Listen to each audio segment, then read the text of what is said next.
evening. This is a meeting, the agenda, this is the Instructional Committee meeting, United ISD Board of Trustees. Today is Tuesday, February the 13th. We are present at the USD boardroom. It is almost 6 p.m. We've got 5:59.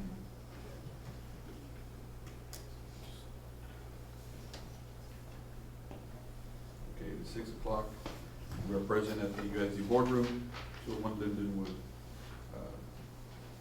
Number one, agenda item 1A, actions to be reviewed at the regular board meeting on February the 21st, 2018, with recommendations to be made by the Instructional Committee. Number one, A1, approval of application for district-wide low attendance day waiver for Tuesday, January 16, 2018, due to inclement weather and early release. Yes, that was a day that we had the ice and it got pretty cold, so we're gonna appeal at PA. And so far, all of our appeals that we requested on low attendance, they've been approved. I'm sure that's, okay. Number A2, public hearing, Senate Bill 1474, Project Lead the Way Curriculum. Mr. Canales? Good evening, Mr. Montemayor, Mr. Santos, and members of the audience. We're very excited here today to tell you a little bit about our initiative that we have in elementary and middle school to support STEM. And we have to have a public hearing to kind of like mention it to our community, what our goals are, what we're planning to do. I have right here Cindy Rodriguez with me, and she's going to share with you the rest of the information.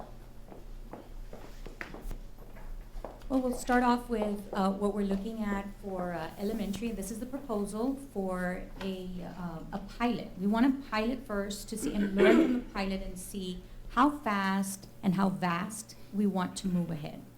And so right now, we already have our concept-based units in all our science scopes pre-K through 5th grade.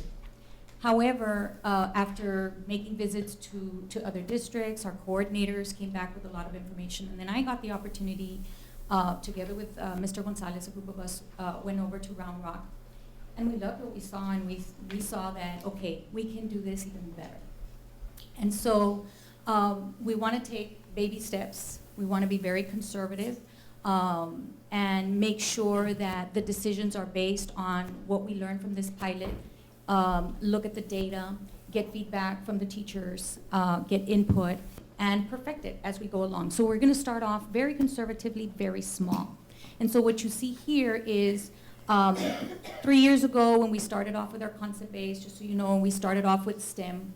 The following year we added an A for the arts. This year we added an R for the reading. So therefore you have the science, technology, reading, engineering, arts, and math.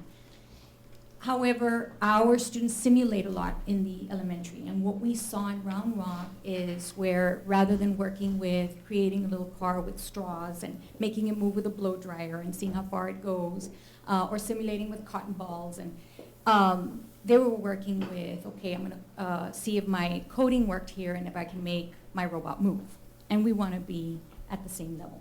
And so this is, in a sense, an upgrade of what we already have. So the good news is that it would not be a totally new curriculum for our teachers. We already went through those growing pains.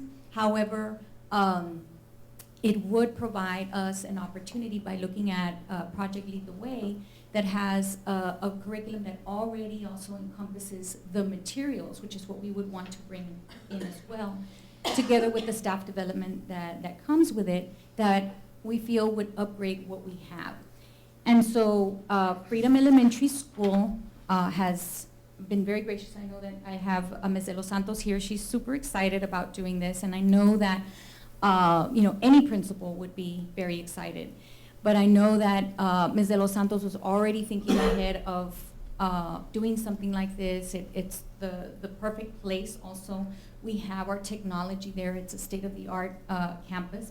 And now we can showcase a state-of-the-art program. So we start off with the current 3rd grade students, and I'm just going to walk you through it. What we're envisioning, starting off again very small. A STREAM teacher would be hired with plans to expand to 4th and 5th grade by 2020, 2021. Sounds weird, but it's very visionary, right? 2020, 2021. Good vision. So the first year, you start off at 2018, 2019, you bring in your third graders, and at the campus, they are projected to have 4 classes. And so all 4 classes would be part of that pilot. And then the second year, 2019, 2020, those same third graders will be going on to 4th grade. And as you know, sometimes children move for whatever reason or whatever. We could still sustain the same number of students being serviced because we would always open that opportunity whenever slots would open. But as our third graders go on to 4th grade, 3rd grade is always the new year where we bring in a new cohort. By that time, we will have learned from our 3rd grade cohort to see, what worked, what didn't work, what do we need to tweak. Then in the 3rd year, we have 2020, 2021, 3rd grade, your current Freedom students, and 1 additional class through lottery. We have many options. I know that in presenting to Mr. Santos and Mr. Gonzalez, we looked at, my gosh, the sky's the limit in the future. And then also, even within the pilot, we could go in many different directions, but we decided to go very conservatively. We could go with it. What you see here is we have the 4 classes that already exist, and we could open up 1 more to bring in more students from outside of the district after we've already piloted. This would be the 3rd year, and we're bringing in new students who would be interested in joining the program. The pilot is a 3-year pilot? We start off for next year to learn from it, and then that's going to dictate how fast we grow or if we take it a little slower. If you go on to the next slide, very simplified and just showing you, okay, well, how many students are we talking about? 2018, 2019, because it would be 4 classes, 20 students in each class, that's 80 students, and then you see the math each year, that we would grow to 240 students by the 3rd year. The beauty of this is that the stream teacher, because we're piloting, we would want to start off with using a class size reduction teacher. In other words, instead of investing more money on an additional teacher that we would be paying here, it would be a teacher that would have been assigned to the campus as a CSR. And so we don't get hit with the cost until we ensure that this pilot is something that we want to, this is something we want to do, and we know exactly how we want to expand. As far as the materials, the staff development, all the good stuff that C&I will be working with, federal programs would be able to cover with grant monies, $107,000. The cost is steep at the beginning. When you think of everything that we're getting actually and what we got to see in Round Rock, it really is well worth it. Know that after the first year, you're pretty much set, and then it's just upkeep, and the price pretty much goes even less than half of that to sustain. Because you already have your kits, you already have your labs, you've already done your staff development, and now we can do turnaround training.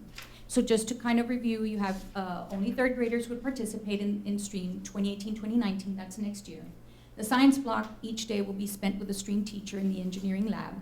And we have a schedule already that, I mean, you all could look at it, didn't include it here, but 4 classes of 20 students, 80 students total following the Project Lead the Way curriculum. This allows for all 3rd graders to participate in STREAM by rotating, and that's where I have the link with the schedule, into the engineering lab with 1 STREAM teacher. If you go on to the next slide, I'm just sharing with you some of the things that we saw a little different from, our little catapult that our students came up with last year. This year they're working on a chair that they're putting together with newspaper, and it has to pass the test. Somewhat different, right? If we go on to the next slide, you'll see where the children, and these are elementary students, and it's 3rd and 4th graders, and you can see where through there, and you can see some of the process steps that they took on before that we would be following. All of this is Project Lead the Way curriculum, which our coordinators have already looked into to make sure that it would match what we need for our teams. More dreaming. What they have here is, instead of a wall, it's, you see the glass doors that could open, and the purpose of that is to collaborate. and you would bring students from different classrooms. They work in their classroom, and then they can work with other students in other classrooms like they do in the real world. We can simulate that without having to tear down walls, but perhaps in the future, we're looking at all the different things, the wonderful goodies that they had that someday maybe we can have as well as we continue to go. It's just showing you what their state-of-the-art school look like. And I can tell you that the main thing that is important here is the state-of-the-art instruction and the state-of-the-art students that are going to come out of that. You don't need to have all of that to bring that about. And that's what we want to start off with. And then we can dream big later on, or bigger, I should say. Do you have any questions for the elementary type? Sure. Yes, and I'll share with you all the information that we provided so that you can see all the different things that we were looking at. Coding session as well as the campus. Awesome. Very similar to. Yeah, and you'd be amazed what the students can do. We just had that this summer. We had a steamboat competition. There were 3rd and 4th graders. They learned to code within an hour. They were trading their games that they created. It's amazing what they can do if we just put it in front of them. Thank you.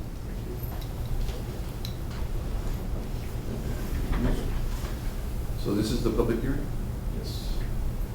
Yes. We require, because of the Senate Bill 1474, anytime we bring a new curriculum and we're planning to implement it within our district, we have to vote. Number 3 would be, 8.3 would be the approval of the purchase of STEM curriculum for Project Lead the Way for middle school STEM program. Yes. And we do have a PowerPoint for that. Okay, so from the middle school perspective as well as the elementary perspective, we've heard a little bit about Project Lead the Way. Project Lead the Way is a company that has project-based learning lessons already built in. And I have Ms. Becky Morales here from United Middle School, who was very helpful in making sure that we have the right information. So she did all the legwork for us at CNI, and this is where it all branched out. So we have, as a school district, the responsibility to make sure that we are taking care of our future. And I provided you a little initiative from the U.S. Bureau of Labor Statistics, and on the bottom there's a link there that shares more information. But nearly 8.6 million STEM jobs were available in 2015. And they're anticipating this to grow exponentially by 2024. So I'm not going to read everything to you, but it just basically says that coding, computers, mathematics is the ticket in. And so we have to be responsible, and the implications are that we have to start as early as elementary and to middle school. And of course, we already have our engineering magnet program at United, and I know it's branched out into other high schools as well. So we are on the right track. The middle school STEM initiative, this is our action plan. So it's to initiate a STEM pilot program at United Middle School for the 2018 and 19 school year. The initial target population will focus on 6th graders. The application selection is up to 132 students. So we're going to be following very similar processes like we do when we get the magnet kids into the high school level. It's very similar to that. We'll be modeling the magnet application. It says must reside USD boundaries, incoming 6th graders, composite score of an 80 for content classes, and of course we have all the core. And we're looking at the first semester report card from the 2017-18 school year. And then of course the kids will be taking a COGAT, and then we'll rank them at that process that we do for the magnet kids at the high school level. We will add a grade level each year until 8th grade is complete. And then it allows CNI and the principals to modify the plan in each grade level. So we're going to be learning as we go. I'm sure that's also probably applicable at the elementary level as well. And then, of course, the goal is for hopefully down the road we have other middle schools that can participate in this STEM program that we're asking for. So it's going to start? Yes, sir. It's In that bill. going to be part of the mainstream. It'll be. Kids, there will be. There's I not a know wing. there was talk that we had once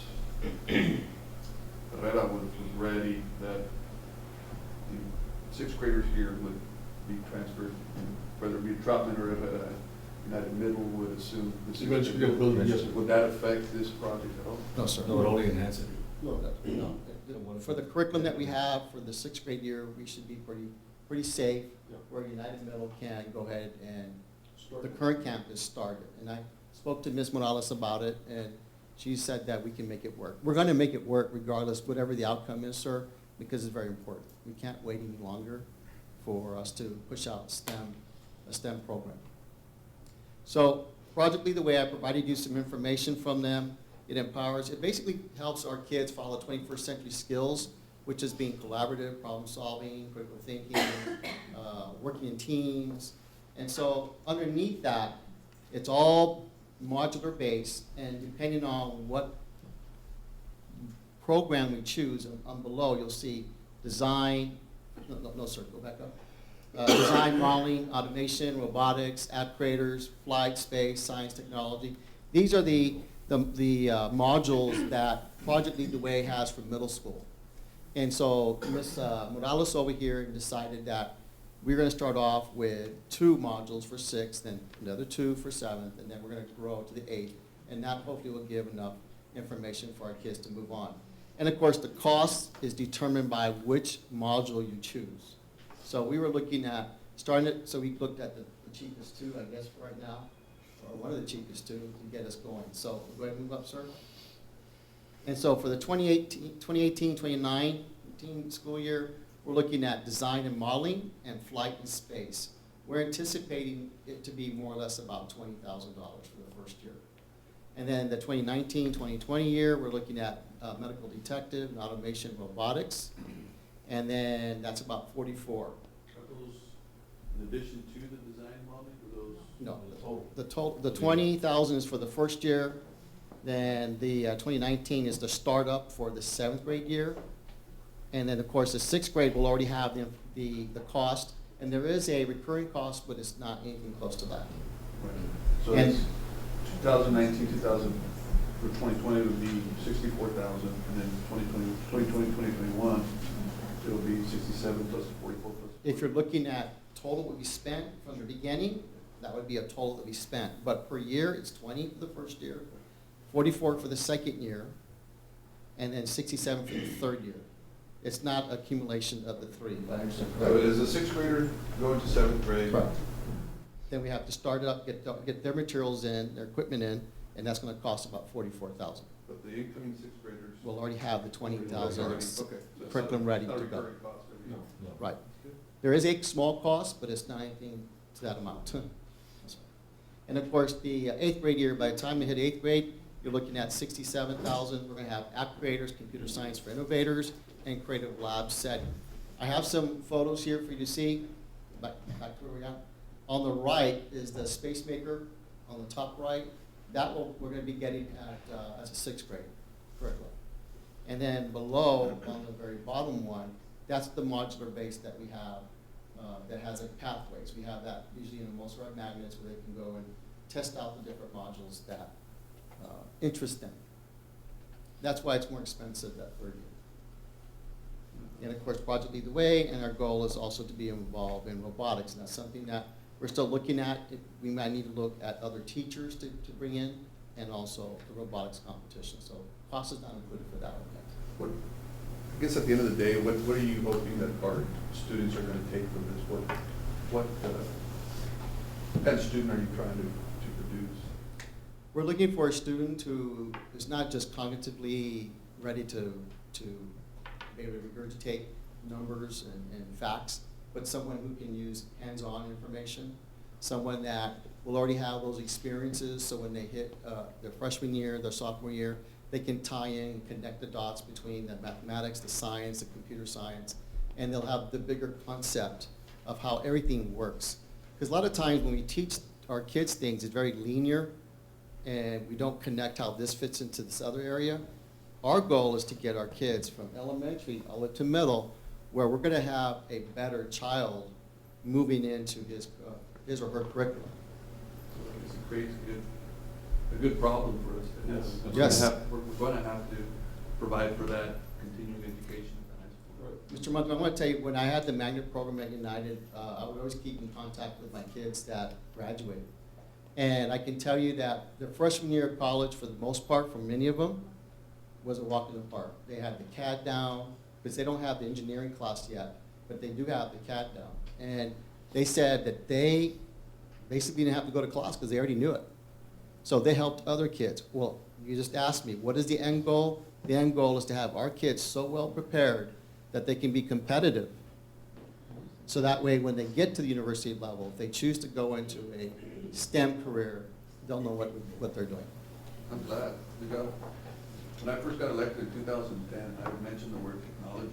It was like pulling teeth. You know, finally happened. I'm very happy. I'm very glad this is finally where we're headed. No disrespect to Mr. Santos. It was just new. It was just a new thing, and finally have a lot of our technology in our classrooms now. Our teachers are very happy. Our students are very active with the technology. I think we've realized that these things are all good if they're controlled, and I think this is a good way, a good path for us to head. I've met with Ms. Morales early on. She brought up the idea, very excited. It's rumored that she's my favorite principal. She takes most of my discretionary funds, actually. These are More the than big- half of my funds go to United Middle School. Well, I understood you had 9 middle school favorite principals. That's right. But, sir, what I understand, Contact with the side. just so you know, these are the baby steps that we need to take as a district to be responsible to help our kids. And so we appreciate the board's support, and we hope that this is a learning lesson for all of us as we move along, and we're going to get just even better as we move along. So I actually we appreciate applaud you. your I think support. this is an excellent idea. I think this is something that we need to publicize and make everybody aware of where United's going. It's a step in the right direction, and I hope we continue to build on these things, even after, whether I'm here or not, that we continue to move forward. Right. So, thank you. Thank you. Very much. Thank you, sir. Congratulations. Item B, for information only, number 1, presentation regarding student academic technology security measures to prevent actions by unauthorized users, high school grade procedures. Yes, I think we're good.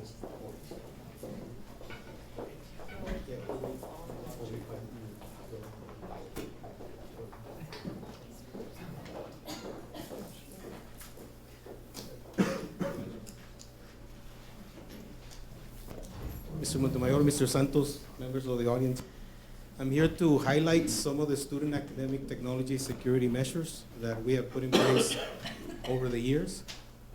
And I have to help me advance from the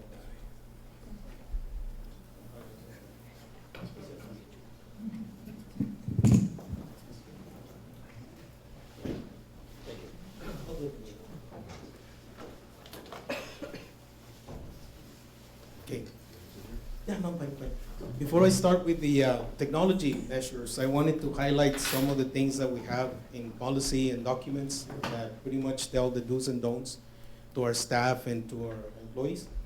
Policy CQ local, pretty much legal and local, state that the superintendent must have a designee that will implement policies and documents, and it goes all the way to the students. The electronic communications guidelines and procedures, those are in place for staff members, and we present this every year to all of our teachers, to our principals, to all of our different departments, to me, to Rene, to Mr. Gonzalez. We share all that information on how employees can get in trouble if they happen to abuse some of the passwords and go into social media when they're not supposed to in some sites. The student code of conduct, that's for students and parents. There is a section on the technology use guidelines, the TUG as an acronym. That particular section even has a parent agreement where the parent states, yes, I'm going to allow my son or daughter to access the district's systems, or I don't want them to access them. Within that document, it states that they must follow the student code of conduct, the do's and don'ts. Otherwise, there'll be consequences. I would like to point, this came straight out of the student code of conduct since we're talking about students. The last 2 points that state that users should not use or try to discover another user's password or circumvent passwords. Pretty much states that students are not to be hacking or using somebody else's login and password. And it's in the document where the parent signs and the student signs.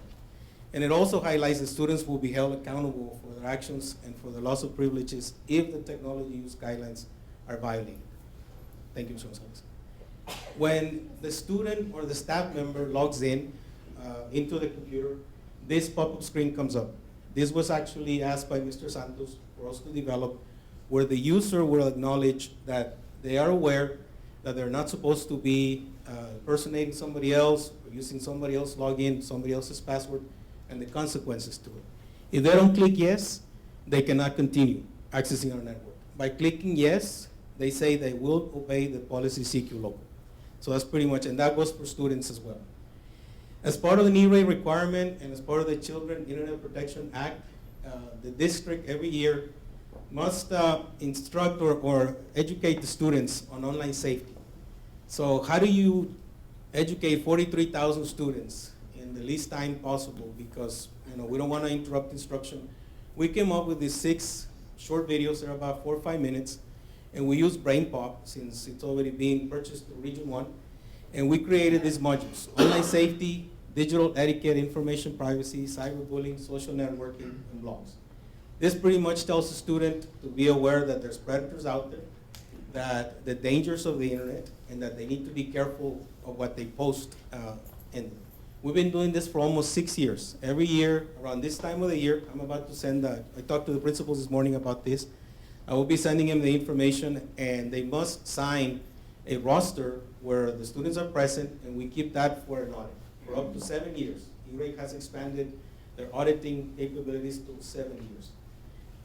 I know we don't have enough time, that's why I didn't want to show you the videos, but we do have them. As far as our technical protection, and I cannot mention any brands because this is being recorded, and I don't want hackers out there to know what kind of brands we use or what kind of software we use. But these are the 4 main areas: the intrusion detection, intrusion prevention. That means somebody attacking us from the outside, trying to come and stealing our information, because we have very valuable information. It's prevented like that. We also have antivirus solutions that prevent us from employees getting either phishing or areas like that where they actually enter a login or a password by mistake, and then the hacker gets it. Firewalls also that protect all of our network for our students and our staff. Mr. Perez, can you just share, I don't know if you can or not, I know we're being recorded, how many hits Yes. you get daily? Yes, we get an average, daily it's about 100 to 150. In a month, Trying to break in this. yes, trying to break in. We have been notified by the Department of Homeland Security lately about possible intrusion detection, about possible attacks. Thank God that our software, has rejected those attacks. And we've also been informed by the FBI in the past about our servers almost compromised, and we do have software where I was at the point that I told them exactly which server we're talking about. So we are that, and we're constantly trying to invest more money on that. Cybersecurity, it's hot right now because of all the different attacks. We have information, and I don't want to disclose it because we are recording, that is extremely valuable to our outside entities. Things that they can come and take, or we're the largest employer in the city, so we're always attacked. As far as the password, sir, we have the UISD Windows password and the Tyler password. The Windows password gets reset every 6 months. Users have to go and enter a new password. That's our policy pretty much. The second bullet, I want to give credit to Mr. Santos because he came up with this idea. We had a case, I think he had just taken over, and we had a case where a teacher, it was reported that a teacher was installing a lot of bad stuff on his computer. And we noticed that this teacher was leaving the computer logged in, and they were using his portable classroom for the after-school program. So the students will go in there, and they'll put a lot of stuff. So as a result of that, Santos came up with the idea of after 5 minutes of non-use, let's say that you don't move your mouse or you don't put a keystroke, your screensaver pops up, and you have to enter your password. So that protects you there from being able to, you don't leave your computer unattended and somebody else comes in. But what has happened recently It's not that those persons had the login and the password. So for our systems, it was like, yes, you say who you say you are, and we'll let you through. The Tyler student password, it's a different one from the Windows password, but the users can make it the same. They have the ability, if they don't want to memorize all these logins and these passwords, they can use the same one. It has its pros and its cons. Now, one of the things that we're putting in place as of February the 28th, and Ms. Barrera will expand on the grading guidelines, is that the Tyler password will expire after 45 days. And we are creating a new complexity rule where there will be a minimum of 6 characters, and this is pretty much standard on our banking industry, or I'm sure in the legal firms as well. Minimum of 6 characters, must have 1 uppercase, 1 numeric character, and password cannot be the same as the login. For example, you cannot log in as H. Perez. You have to put a different password. In addition to that, to avoid some of the things that happened in the past, we will not allow the user to use an old password. Every password must be a new one, so that if you have somebody recording your passwords, they're not going to be able to use them.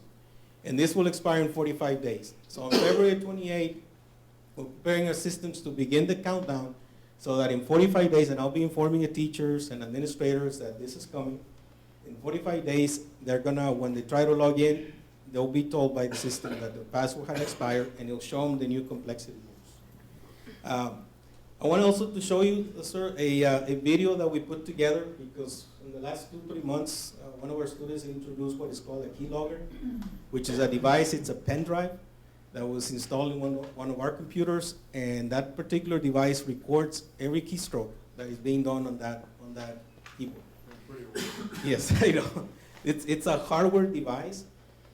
It's almost impossible for us to eliminate the use of our pen drives, for example, because we're in the process of transitioning to a Google Drive environment, which we're doing pretty good. We're taking major steps, but we're not there 100%. We will get there in the near future.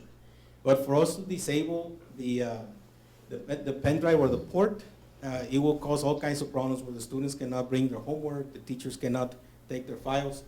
So we put this video together so that our teachers and staff will know what a keylogger is. Because if you don't Google it, and you don't talk about it, you don't really know what it is. So we send this to all the teachers, we send this to all the staff members in the district, and we have it in our link. So let me go ahead and play this.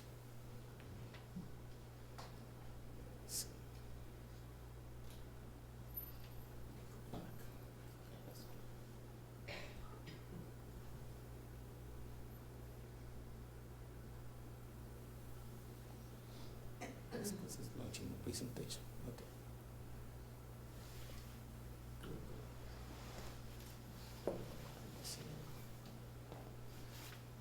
Here it is.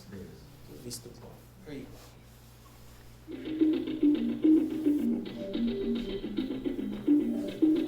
It is very important for all United ISD employees to protect their digital identity.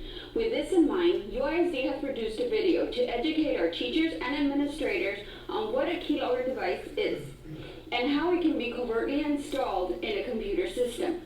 This video will help UISD network and computer users detect if a keylogger device is installed on their computer system. Users must contact their principal or director immediately in the event that a keylogger device is found. The principal or director must call the Department of Information Technology at 956-473-6370 and report if they find such a device. A keylogger device may look very similar to a USB pen drive, but here's how you can tell the difference. While a pen drive has one input, the keylogger device has both an input and an output. The two devices also differ in their function. A keylogger is a hardware device with a software program that records the real-time activity of a computer user, including the keyboard keys they press. The capabilities of keyloggers vary, but when installed on a device, they can generally capture any passwords entered by a user on a device, take screen captures of the device at periodic intervals, record the URLs that were visited via web browsers, and possibly also take screen captures of web pages viewed.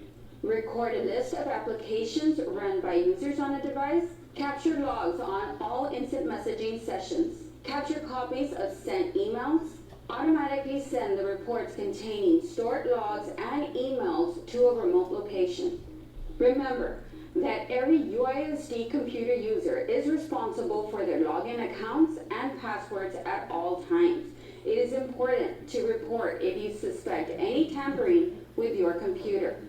And finally, employees must always protect the integrity and confidentiality of student and employee information. Thank you. This kind of devices don't even leave a signature on our network. So if we try to scan them or we try to look for them, you won't find them. They're designed for that. Because we do have software that can tell us exactly what is installed on every single of our 40,000 computers. I mean, on the CPU, it will tell us the software, it will tell us the release. We do updates at night, so we try to scan it and we couldn't find it. So the best way was to educate our teachers and staff on what to look for. I mean, when was the last time we all looking behind our CPU? I mean, you don't go there unless you have to, or you let the technician go in there. I'm going to introduce, Ms. Dolores Barrera, our Executive Director for Secondary Education. She would, yes. Good evening, Mr. Montemayor.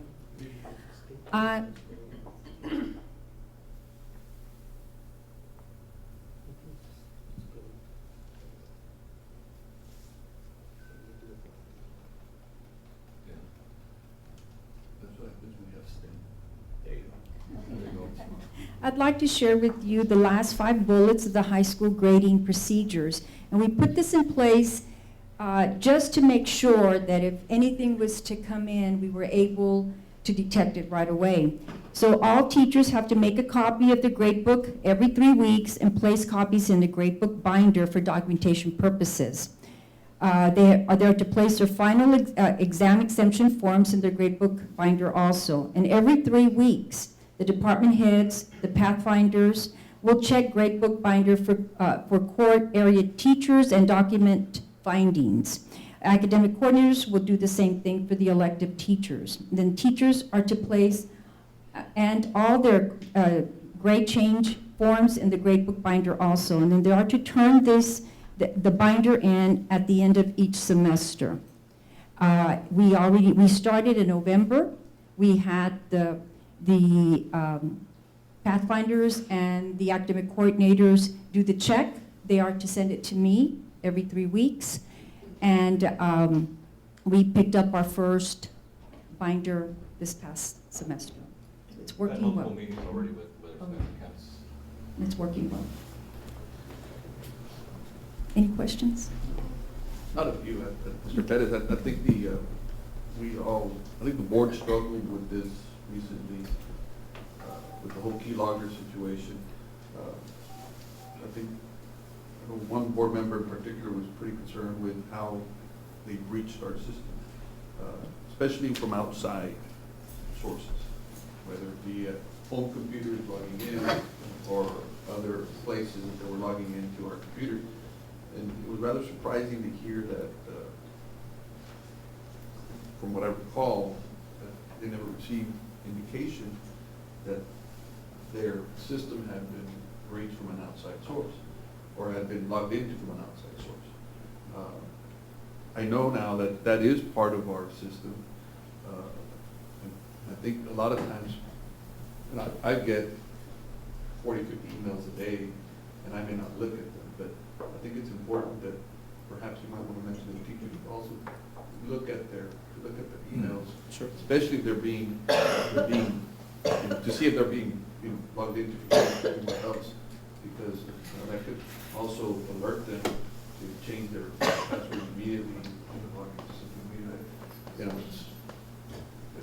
I think with this stream thing and higher academics that we're heading into, it breeds that kind of situation. Mr. Montemayor, I can assure you that the principals did meet with all their teachers and did share to please look at your emails to make sure that they check their emails to make sure that things like this don't happen. But we are on top of it. It's just unfortunate that it happened, and I think that's why, you know, some of the board wanted to make sure that we have these security measures in place and that we're actively enforcing them. We hate to have to do this type of situation. We'll go to our campus. Thank you very much.